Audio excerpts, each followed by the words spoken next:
VingeGPT.com. Welcome back, investors. Welcome to a new video. This time it's again a company analysis video, and we'll be analyzing Nestle, the food giant, and more specifically I will give you some keys to read the current struggles that the company is going through. So a very quick introduction. I have to disclaim that I'm a shareholder of Nestle, so always keep this in mind. And that investments always carry a certain amount of risk. So we try, together with the VingeGPT team, to provide these educational videos. But as always, it's not a solicitation for you to buy or sell. And we're just sharing our own perspective, how we look at the company. And I will mention this during the video as well. Pay attention. There is one graph actually where you will be looking at Swiss francs. So sometimes you have to think in terms of conversion Swiss francs to US dollars. But I will mention it at the right moment in time. So why did I mention in the title the struggles that the food giant is going through? Actually, in August 22nd, 2024, the Nestle board of directors has replaced Mark Schneider, who was the CEO. I think he was CEO of the Nestle group for like 6 years, if I'm not mistaken, and has been replaced by an insider that was, the person is called Laurent Fraser. He joined, if I'm not mistaken, Nestle in 1986. In the meantime, actually, he was executive vice president in charge of the Latin America region. So he was CEO for that geographical area, and he has now been appointed as CEO by the board of directors since a couple of months. And as part of the struggles, and I will give you the keys to read why the share price has dropped by nearly 50%. So we are at rough cut 40% price drop between the peak that was at rough cut 130 Swiss francs and a couple of days ago. So we are today, December 2nd, 2024. So last week, the share price was at around 76 Swiss francs. So that's a lot, actually, from the highest share price that happened, rough cut 2022. So the company, maybe some of you do not know Nestle, and I'm going to share a little bit like what are the main things that you have to know about Nestle. So as already mentioned, I spoke about a food giant. Nestle is the world's largest food and beverage company. And so it's a Swiss headquartered company. It's a Swiss multinational. They have around 270,000 employees, and they operate in my opinion, in every country across the world. So officially, the number that they report in the annual report is 188 countries that they serve or that they sell into. The company, and you're going to see this in the timeline later on, the company has now more than 150 years of history and has been founded by, I think it was a Swiss-German person called Henri Nestlé in 1866. And the mission statement is good food, good life, actually. So the history, as I already mentioned, so the company has been created in 1866, and in 1867 actually, so you see here the picture of Henri Nestlé. I think he was called Heinrich Nestlé, if I'm not mistaken. He was a pharmacist, and he invented actually, at that time, I mean, you have to imagine more than 150 years ago, there was a lot of malnutrition for children. So he actually supported women that just had babies in terms of a specific flour with milk, which was called farine lactée. That's basically, or you see here on the pictures, called Kindermehl, which is in German. That was actually the very original product that Heinrich Nestlé actually had launched. After that, I mean, I've put here in blue, I will not go through the complete history, but in blue, some remarkable dates were 1929, the chocolate becomes part of Nestle. 1938, Nescafé, which is still a very well-known brand today, has been born. Maggi, maybe more for the European people, I mean, I do remember Maggi soups that you can actually buy, so those are culinary products. So that's since 1947. So then they added what is known today as Nesquik, so Nestle's quick chocolate powder, 1948, so after Second World War, Nestea as well. For the French people in the room, Vittel, which is one of the big competitor to Evian as well. Nespresso, that most of you know, George Clooney, with the very, let's say, friendly advertisings of George Clooney. So this has been launched in 1986, in fact. So the brand is already pretty, let's say, has a certain amount of years. And then in terms of confectionery brands like Kit Kat Nuts and Smarties that probably your kids know, and then Perrier as well, which is sparkling water, which is also very well known and liked by a lot of people actually. The more recent history, so I will just call out like three things. So in 2001, you had, and you're gonna see actually even our own cat at home, we buy a Purina brand. So the Nestle Purina Pet Care brand is a very, very strong brand. So if you go to the grocery store, you probably gonna see, so now if you would not know it, is that Purina is part of the Nestle group. Dolce Gusto as well. So some people consider like Dolce Gusto, that's kind of a competitor to the Nespresso or Starbucks type of thing. But Dolce Gusto is a very strong brand as well. And then, as I mentioned earlier, in 2016, as the company has been founded in 1866, so the company has now more than 150 years, so getting close to 160 years actually. Right, in terms of strategy, so in my previous company analysis, normally I was not going to those details, but I decided nonetheless to give you more a strategic perspective also on the company, that you understand not only the financials, the share price analysis, but you understand a little bit the underlying assumptions on how the company at least communicates how they want to grow. So I've picked up 5 things that I want to call out from the annual report and from their investor day that I think are important here. And I've really put the summary in blue here. So the first thing in terms of growth, and you're going to see this coming back when we're going to do the intrinsic value calculation, when we're going to use this as our growth assumption. So the company management actually says that their long-term intention, their current strategy, is to deliver sustained mid-single-digit organic sales growth. So what does mid-single-digit mean? Probably something between 4 and 6% organic sales growth every year, in fact.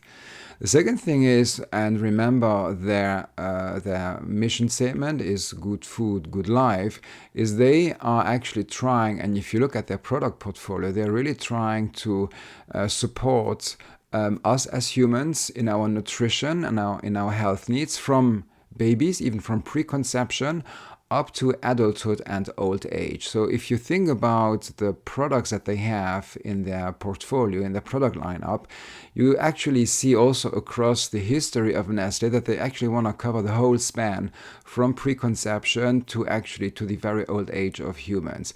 Which of course, I mean, you have to imagine, which means that the consumer, if used to Nestle brand, will continue using the Nestle brand if the consumer is happy with it until the very senior age actually.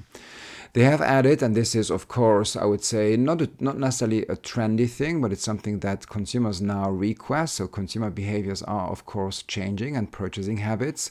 So they have added, Nestle has added alternative proteins, so not just milk, but they have added, for example, vegan alternatives as well to their product portfolio.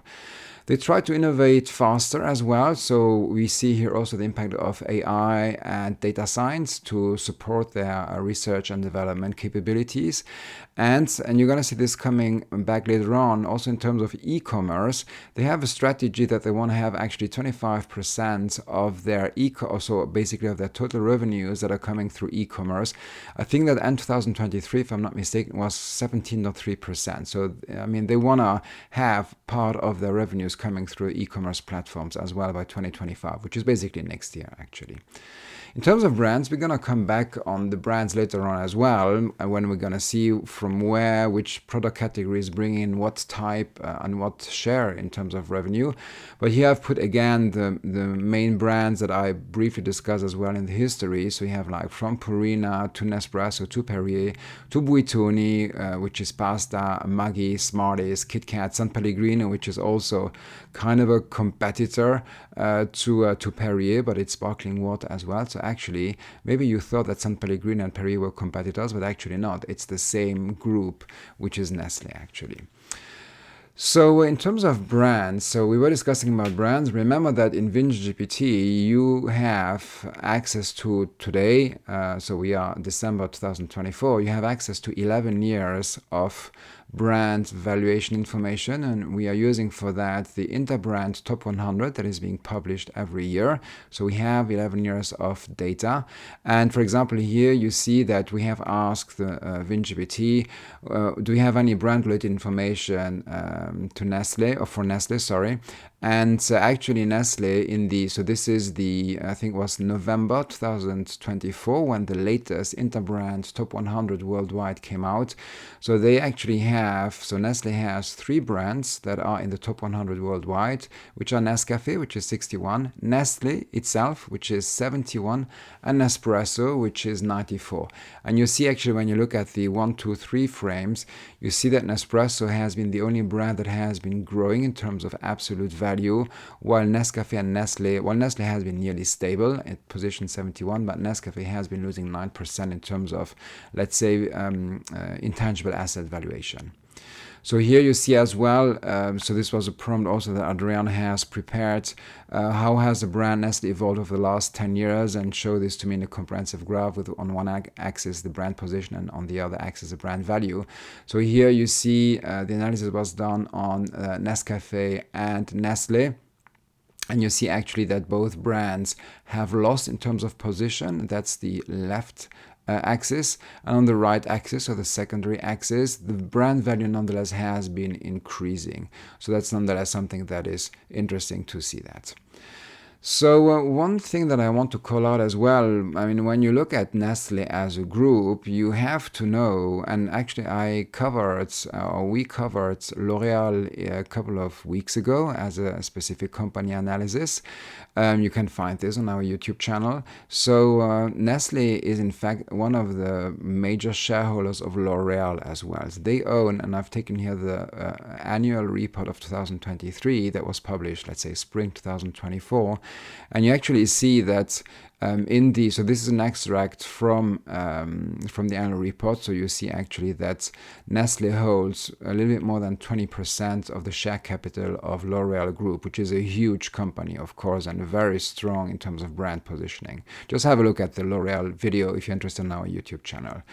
And so that's something that you have to know, because with 20%, they carry this in their balance sheet. So this is what I've extracted on the right-hand side from the consolidated financial statements of Nestle in 2023. You see that there are 48 billion of the total assets which are linked to L'Oreal, so this 20.13% ownership, and 21.2 billion of liabilities of L'Oreal that are in the balance sheet of Nestle, and 27.1 actually in terms of equity that L'Oreal contributes, in fact, to the equity of Nestle Group. Right, some non-financial KPIs, and that's something also as well that Adriana has been looking up when we were together preparing this slide deck, that I actually liked and that I wanted to share with you as well, is that, so he has been showing here some non-financial KPIs, and one non-financial KPI, I mean, in a world where we all know that climate is evolving and changing, and of course, we have all our responsibility to somehow contribute in becoming much more efficient, how we use energy, how we use packages, how to recycle, so how we behave in a sustainable way. And it's interesting to see that so Nestle Group carries let's say, an important non-financial KPI, which is related to packaging here. On the right-hand side, I found this pretty interesting. In 2022, Nestle was actually the third most polluting or plastic polluting company in the world. You see that the first one was Coca-Cola, the second one was Pepsi, and Nestle was on number 3 position, followed by Unilever and Mondelez, which is a competitor, obviously. Well, most of them are competitors to Nestle. So they are not too bad. Of course, you have to put this in relation with the total amount of revenues and the products, but it's clear that they do have, in fact, let's say, a strategic agenda to reduce what they call the amount of virgin plastic. So that is plastic that is not coming from recycling processes actually. So I think it's important also to know that. One thing as well, when we speak about brands and even company valuation, for those who did the Art of Value Investing training, you know what the level 3 analysis is. So I always like to look before I invest into company. So I look into 2 data points as well, which is Net Promoter Score and Employee Net Promoter Score, so NPS and eNPS. And you see actually that the NPS is pretty positive. So the NPS has a score of 20 according to the latest information that we have, which I think is from August or September 2024. And the customer loyalty is pretty high. The Employee Net Promoter Score is also pretty high.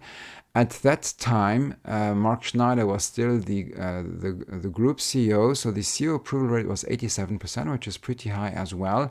And even recommendation to a friend, 82% of the employees were actually recommending Nestle as an employer, would recommend Nestle as an employer to their friends, which is also pretty positive. So it looks like from the customer perception and the employee perception is actually pretty positive. Now, yeah, before I forget it, of course, if you like this type of videos and company analysis, do not forget to subscribe to our YouTube channel, and also, of course, as well, hit the notification button so that you are informed actually when we are publishing new videos. So that was a little bit, I hope that within this couple of minutes I was able to give you a good overview of Nestle as a company. And now, of course, let's look into the financials of the company. So in terms of revenue, so rough cut, to make it rough cut, I will already tell you here. I mean, last year, rough cut, Nestle has been doing a little bit more than 90 billion, so 90 billion of revenue worldwide, actually. And the sources of revenues are mostly coming from beverages, which include coffee. So that's the Nescafe, Nespresso brands, those type of things. Then you have pet care. You would probably not have been expecting this, but actually everything that is Friskies for the cats, Purina for the dogs, etc. Purina also exists for the cats. I mean, this represents 1 out of 5 US dollars or 1 out of 5 euro, Swiss francs that Nestle actually brings in is coming through the food animal product category. Then they have nutrition and health science. That's something new that they started to add. And then you have prepared dishes and cooking aids. You have milk products and ice cream. So those are rough cut between 15 and 12%. Then you have confectionery. So that's like Kit Kat, Smarties. So let's say chocolate, those type of things. And then water, I mean, they are small compared to other very big companies like Danone, for example. The share of Danone in water is much bigger. But for example, specifically Nestle, they have been, if I remember well, even they have been selling out a couple of assets related to the water category. And they have today Perrier, San Pellegrino, and Pure Life as examples. But it's just like 4% of the total revenues. Where is the revenue coming from? So most of the revenue is coming from what you see here from North America, so Canada, Alaska, and the US. And so, of course, Alaska is part of the US, sorry. And then you have Europe, which is like their incumbent markets. Then they do have everything that is Africa and the region of Middle East. And the rest of Asia as well, Oceania, so that includes Australia as well. Then you have Latin America, which represents 14%, and Greater China that they carry as a specific region with 6% actually. Now, I mentioned that the company was in troubles, and you saw in one of my very first slides that actually the CEO, Mark Schneider, has been replaced by Laurent Freiche. So when you look at the 2022-2023 comparison on total revenue, you see actually that the total revenue has come down by 1.5%. So the company was billing in 2022 94.4 billion Swiss francs, and now the group sales came down to 93 billion, which is still huge for a food and beverages company, but it's minus 1.5%. And I will come back to this conversation in a high inflationary environment, etc. I will discuss about this in a couple of minutes. In terms of sales, so because I'm not only looking at the annual sales, I'm looking also at the last quarter, year-to-date sales. So we are now December, so we have the figures of Q3 2024. And comparing this with Q3 2023, actually you also even see there that the decrease has accelerated. So a quarter-over-quarter comparison from one year to the other, you see actually that the total amount has decreased by 2.5%. So, and remember that 2023 was below 2022 in full year number. So very probably the full year 2023 the full year 2024 will actually, in my opinion, will be something like -3% versus 2023, which was already -1.5% on annual basis for 2022. So, which is of course not good. And you can imagine this puts a lot of pressure on management by the board of directors and by the shareholders. And this is basically what you see here. It's not that the company would not be profitable. I mean, the company is very profitable.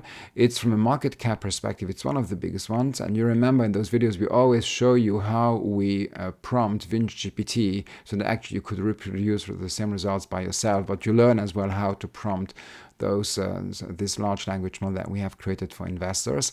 And you see, in fact, that the revenue, so the gross income went up and is starting to decrease, in fact. And you see in blue that the net income is like pretty stable, but it's not fantastic. And then the share price, I mean, you saw it earlier, the share price has really taken a very, very strong hit, in fact.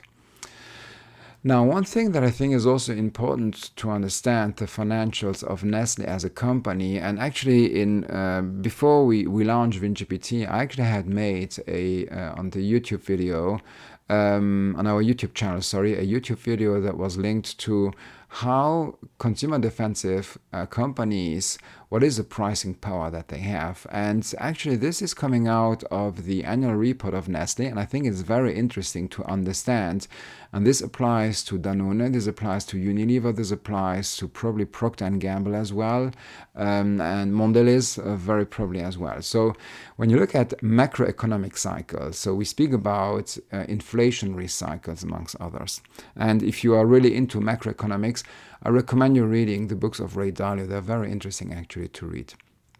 So what this graph is showing, and I think it's very interesting, is that depending on where Nestle as a company is in the macroeconomic cycle, that sometimes the growth is coming because they have higher cost of sales, and they're going to actually push, when there is high inflation, they're going to push the higher costs to the customers. And customers, as they are locked in to the products of Nestle, for their cats, for their food, they are actually willing to pay a couple of percentage more. This is the gray curve that you see here. And when there is a deflationary environment, so when inflation is actually coming down to normal, let's say 2% long-term inflation, which is basically, if you remember, what the US Federal Reserve and the European Central Banks are having as part of their political or policy agenda, is to keep inflation at around 2%. When inflation is coming down, well, then actually the company is struggling, because what is happening is that the company cannot pass the higher costs or higher prices, at least to their customers. So they have actually to reduce the amount of, let's say, pricing that they push to the end customers. And this is where and it's a non-GAAP measure, so it's an accounting measure which is, let's say, not fully compliant with accounting policies, but I think consumer defensive companies, they show this in terms of transparency to the shareholders, that shareholders understand what is real growth. This is what Nestle calls the real internal growth. So this is basically how much, for example, customers buy more on Nestle products, and how much market share they gain. Those would be two metrics that I would consider being behind the real internal growth, the RIG, as this is a blue curve.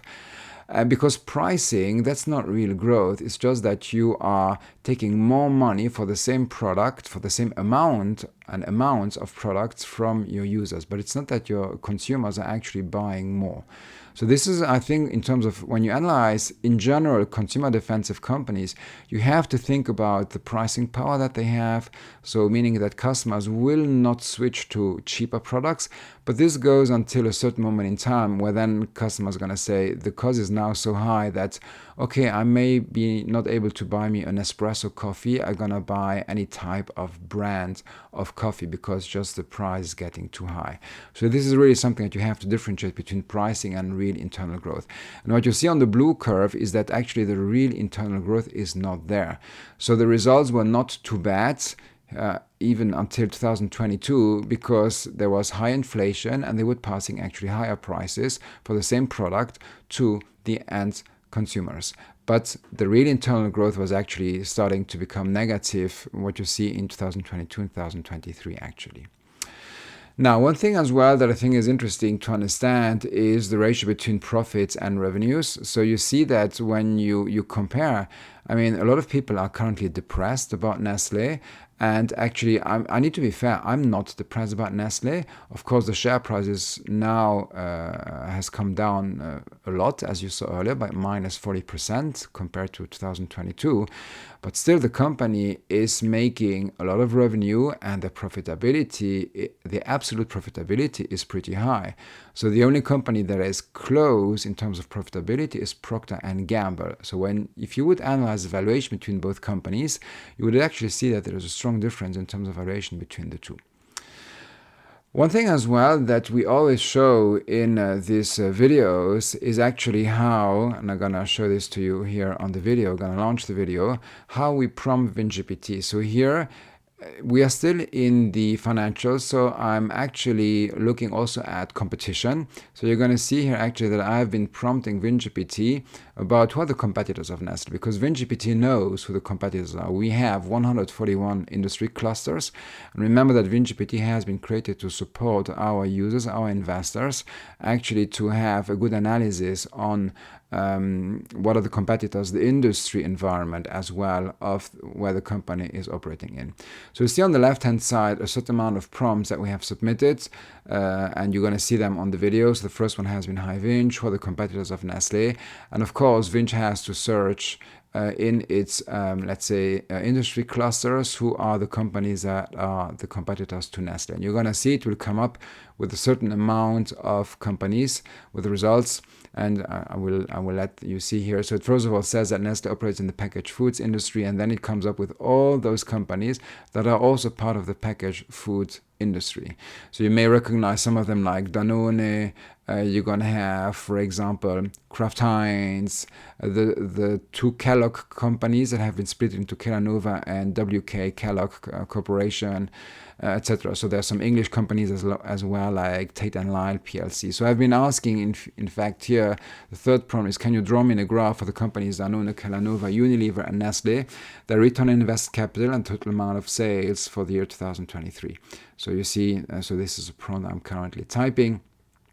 Let me just finish here. So you see here I'm typing it, their ROIC and total amount of sales for the year 2023. Yes, here we go. Yes, enter.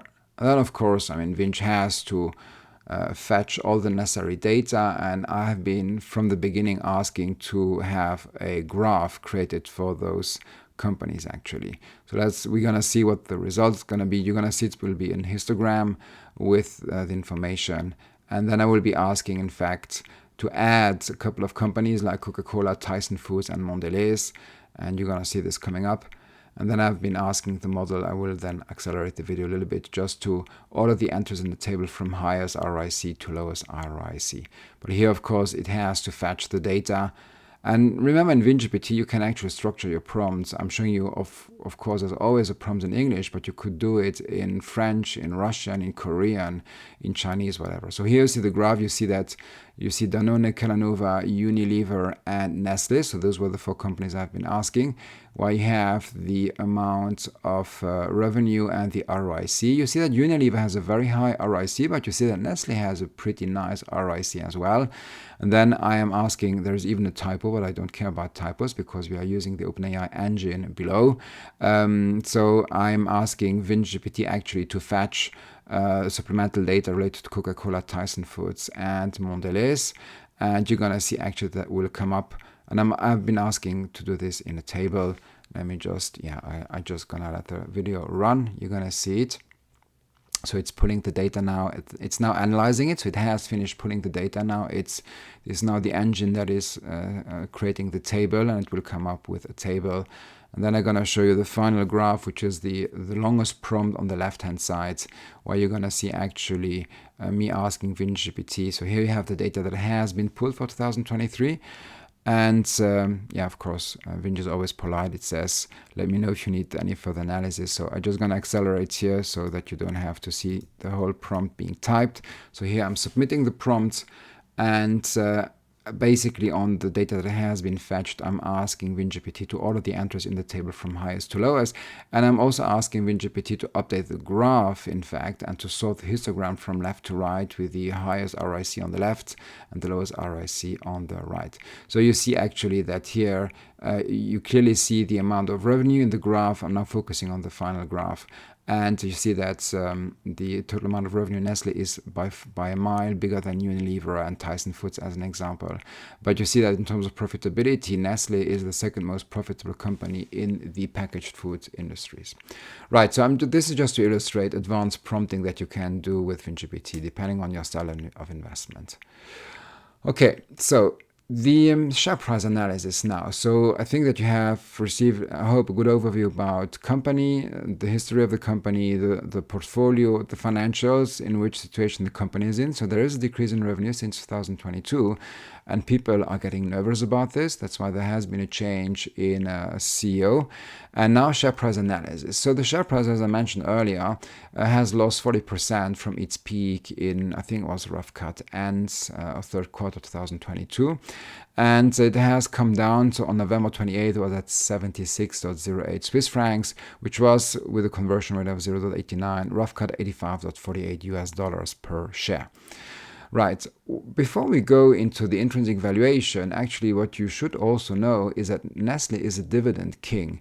So dividend aristocrats are companies that pay out cash dividends for at least 25 consecutive years.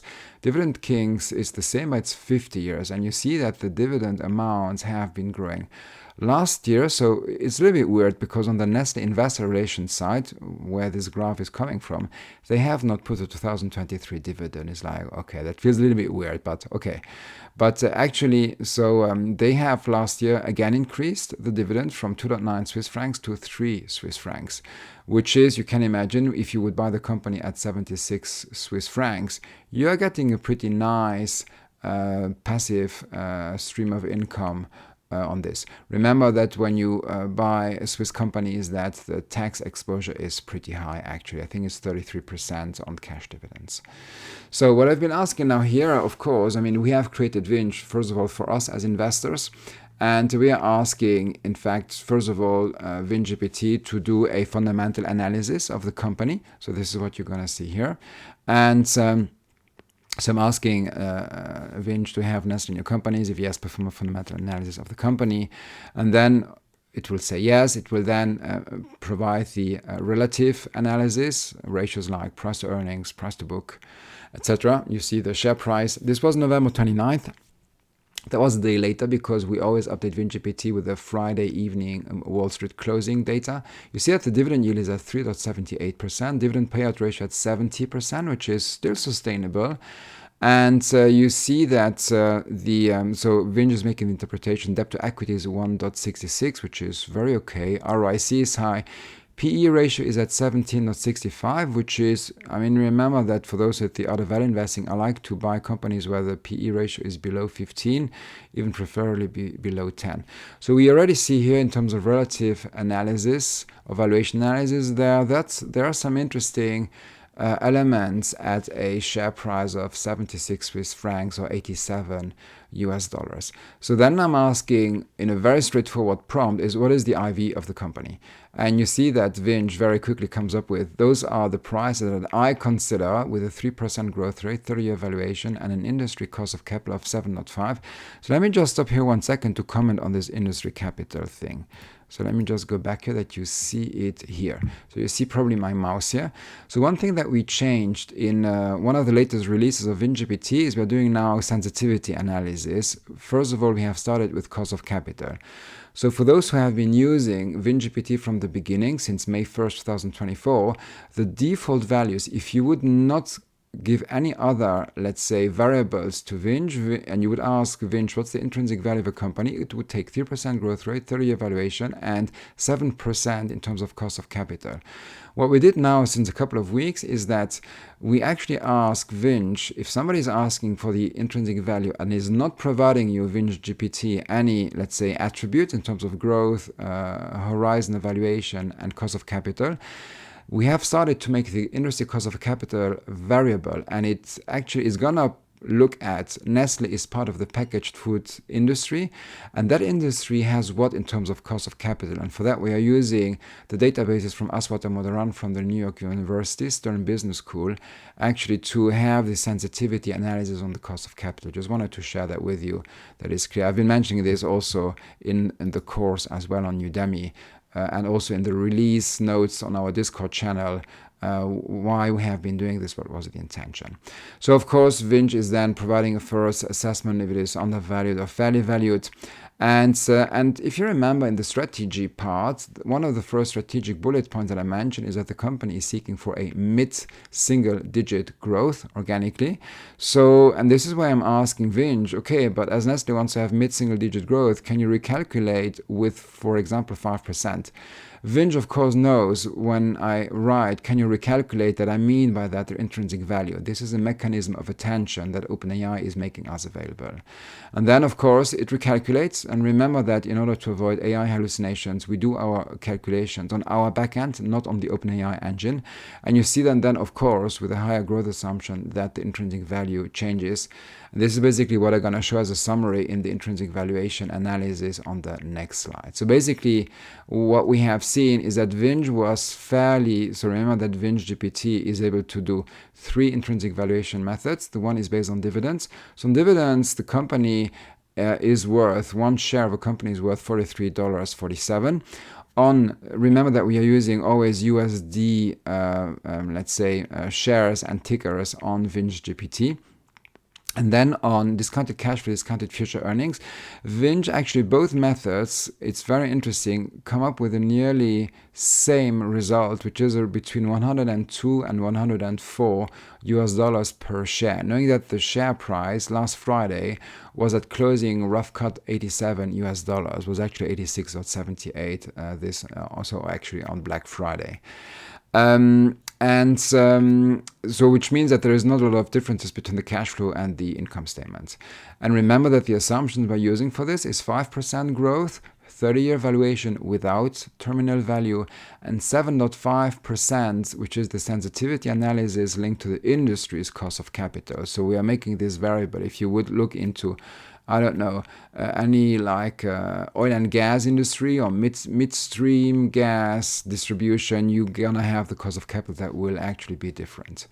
What is interesting as well, and it's always a sanity check that I'm doing on Morningstar. Morningstar is fairly valuing the company at 116 US dollars per share. So actually like not too far away from our fair valuation. But remember that one of the things that I do not like about Morningstar is that it's a black box. So you have no clue how they come up with the fair valuation, right?